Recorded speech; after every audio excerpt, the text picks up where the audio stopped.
So today we'll be looking at a scenario where civilization starts over. We are now on episode 5, and where we left off is where these guys declare war for their ally Constantia because their assassination of their leader happened. The Caucasian Republic was to blame to this. Constantia declared war on them, the Iraqians declared war on Constantia, and then their allies come in, and then boom, the war happens. Basically, something like World War I. A chain event causes a war. So, anyways, back to this thing.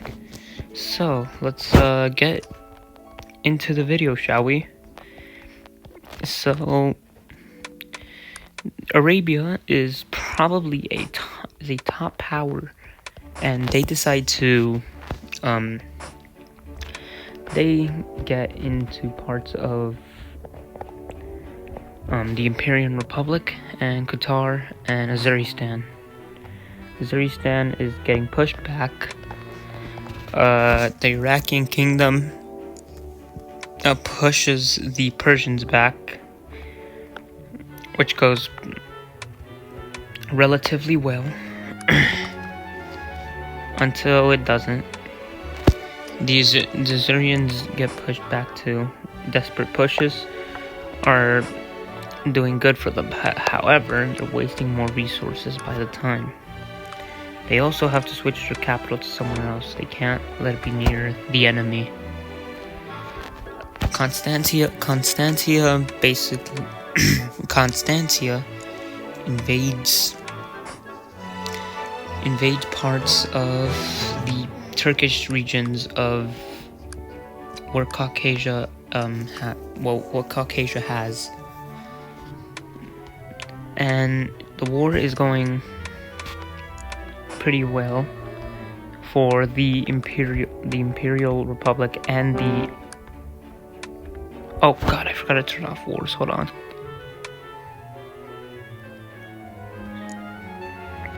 Okay, I am back after that issue. I've got my settings back up.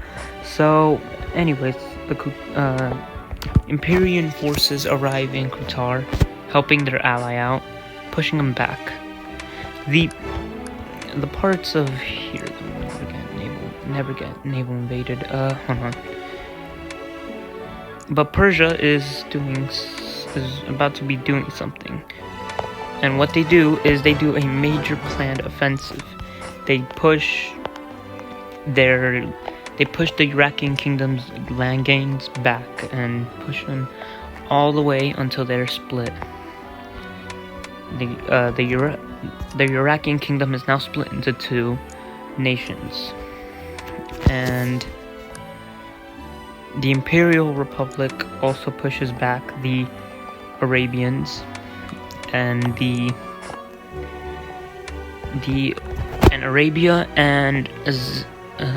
Arabia gets pushed back from all fronts, and Caucasia also gets pushed back, but it's going less and less well by the time. The Imperial Republic is starting to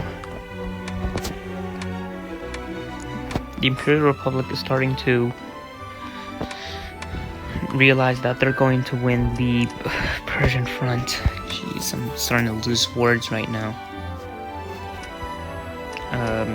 Anyways, the Imperial Republic decides to go more into the parts of the Iraqi kingdom, and it goes more and more well. And then Arabia does one more thing. They finally do the biggest pushback in history, in their history, and it pushes them back pretty well. It pushes them back a good amount, and it goes very well, but it fails. Qatar has to eventually wipe peace because they don't want to get their land. Alrighty, let's continue the video. Alright. Anyways, the Imperial Republic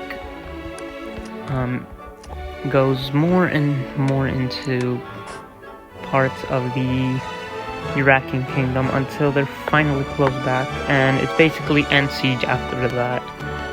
If y'all don't know what end siege is, it's basically meaning the war is basically your last days. I don't know. It's basically just your last days as a nation, and yeah. Alright, but the Arabian kingdom gets capitulated. It's only Arabia and Caucasia left. Now, I'm gonna just tell you here, the Imperial Pack has more numbers. These guys didn't have as much numbers. These guys didn't have as much numbers, and so that's why the Imperial Pack is going to win because of that. But anyways, the Imperial Republic unites with Azeristan, which goes just relatively well, and Azeristan forces become Imperial forces, and they do push back pretty far from their land, and then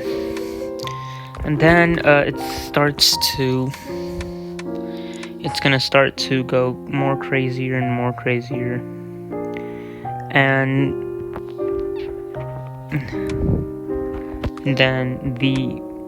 then these guys don't see any reason to fight anymore. All of them don't. They got what they wanted, and so the fight ends pretty much at a draw, except one nation's defeat. The fight ends at a draw with both alliances. So let's look at the treaty, shall we? So anyways, let's get into the treaty, shall we?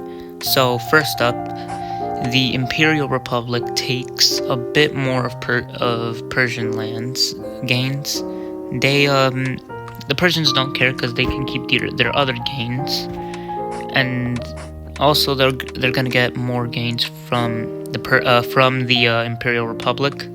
The Imperial Republic goes in, and the Imperial Republic takes land from here, getting a Caspian coastline. The Caucasian Republic takes some land from here, and Persia kind of sees a new enemy coming up.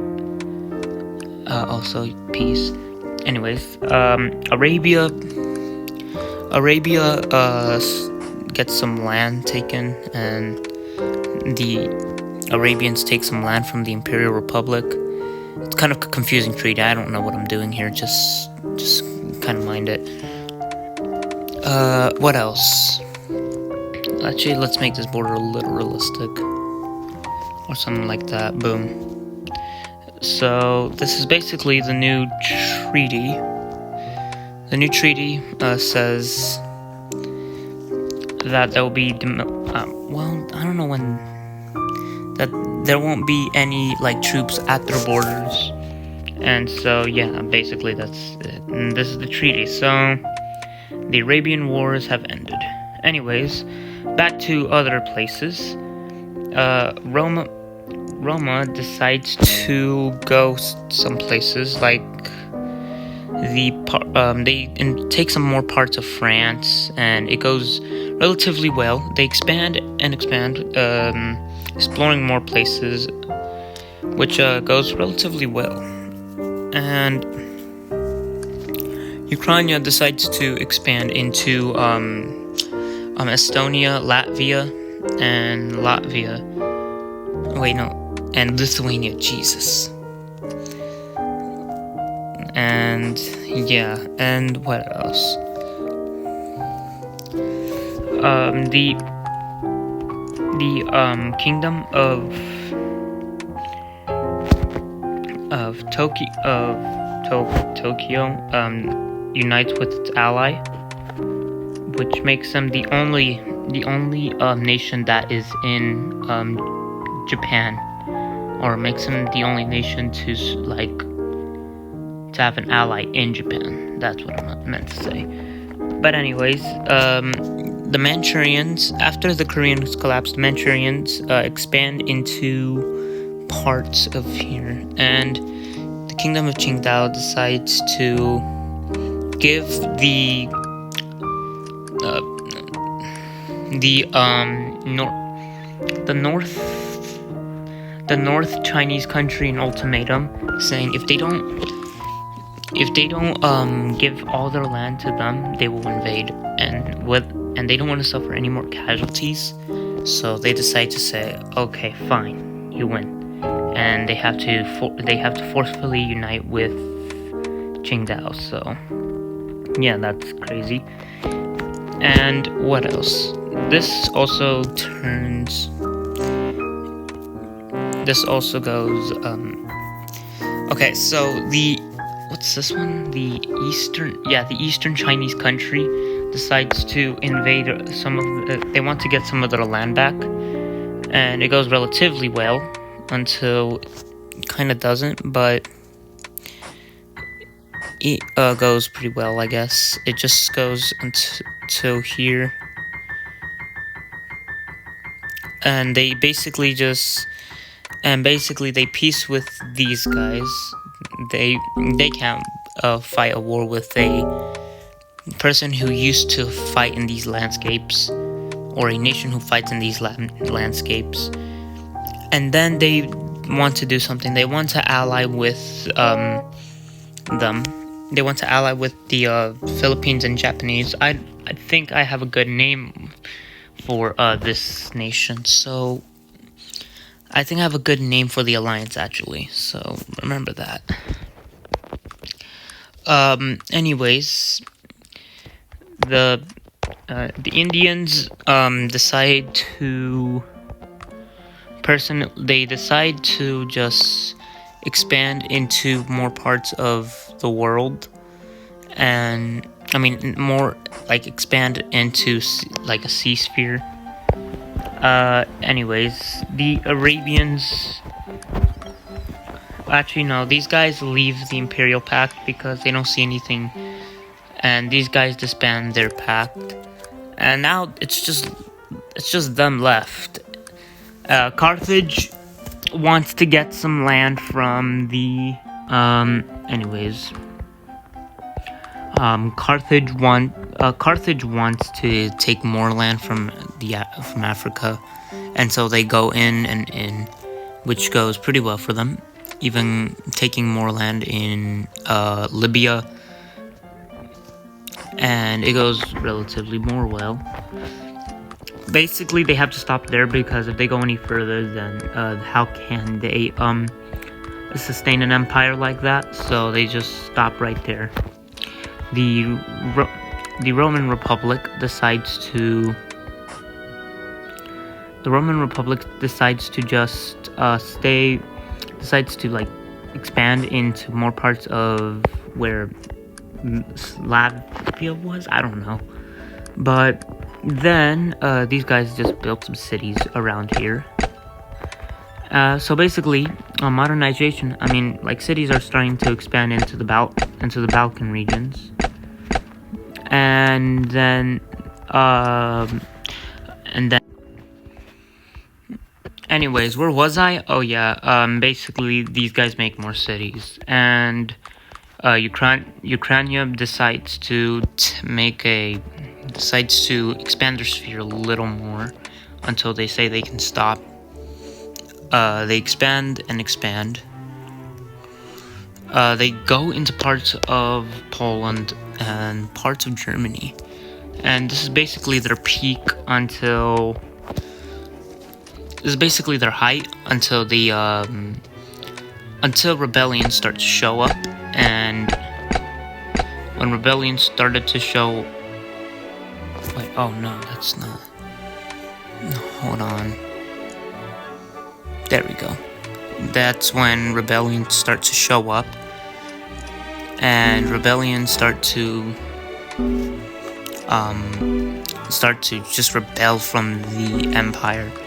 And their empire is like, okay, no, that is not happening. No rebellions are happening in my nation, and they decide to declare war on the nations that rebelled from them, and it goes relatively well until it goes relatively well for them. The Ukrainians. They decide to expand. They decide to take most of their land, and that's pretty good for them. Until these guys start to get their armies back up, and they start to push them back and pushing them in other places. Like these guys decide to expand into parts of, and they get okay. So. Both of these guys were just the first prototypes of Polish nations. We're gonna name this one. Just hold on. We're gonna name this one the Polish nation. Just the Western, or better yet, yep, that's right. I mean, it's more Baltic, not Polish. And this one's called Poland. That's it. Just Poland. They're Poland, and yeah, that's basically it. These guys can't handle it anymore, and so they push until they stop fighting the war. And the war ends at a ceasefire. And then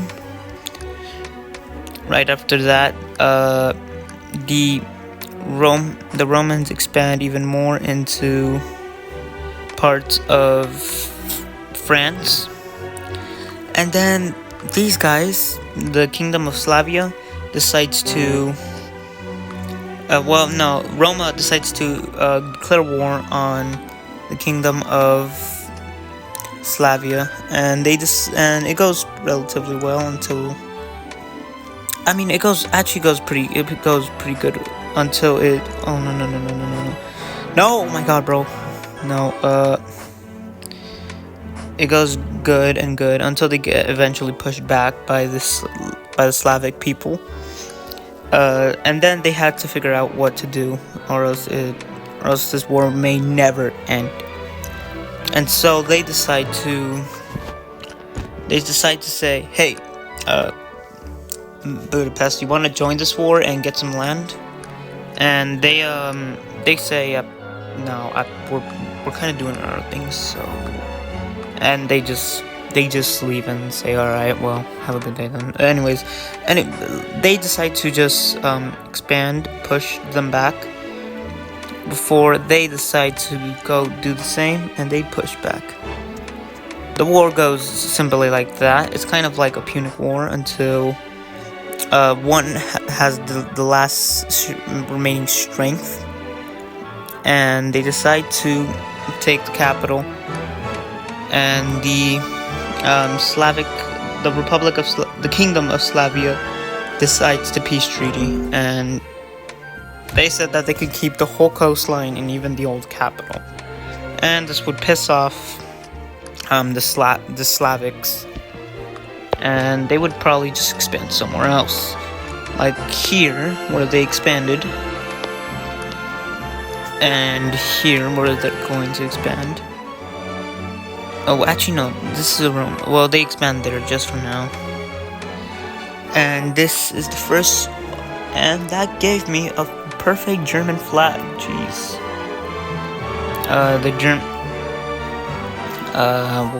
We're just gonna call this Germania. This one is called Germania, and they expand into parts of their country. This is called, hold on, let me make a random.